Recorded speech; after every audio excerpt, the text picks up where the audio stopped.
Welcome to the Tech Egg. Don't get scrambled. Enjoy the video. You already updated to iOS 26, so jump right in. Open Settings, then Wallpaper. Tap Add New Wallpaper and pick Photo or a built-in collection. Once you choose an image, make sure to preview it full screen so you see composition, perspective, and any important details that might be cropped. You'll start editing immediately, crop, rotate, or enable perspective, because these first adjustments decide how your lock and home screens will look and react when you move the device. Now refine the image, pinch to crop, rotate if needed, and lock the aspect for consistent framing across devices.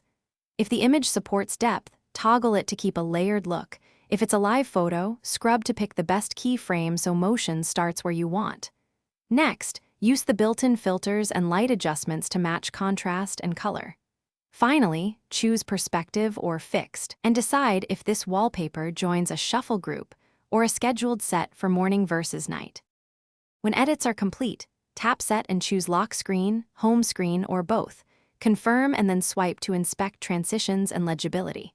If you want context-aware changes, assign this wallpaper to a focus or automation so it switches automatically based on time or activity. Save the final version to a collection for quick changes later. If the wallpaper won't apply or appears cropped incorrectly, restart the device, reset wallpaper settings, or reselect and reframe the image. That usually results. Thanks for watching. Consider subscribing if I helped unscramble your problems.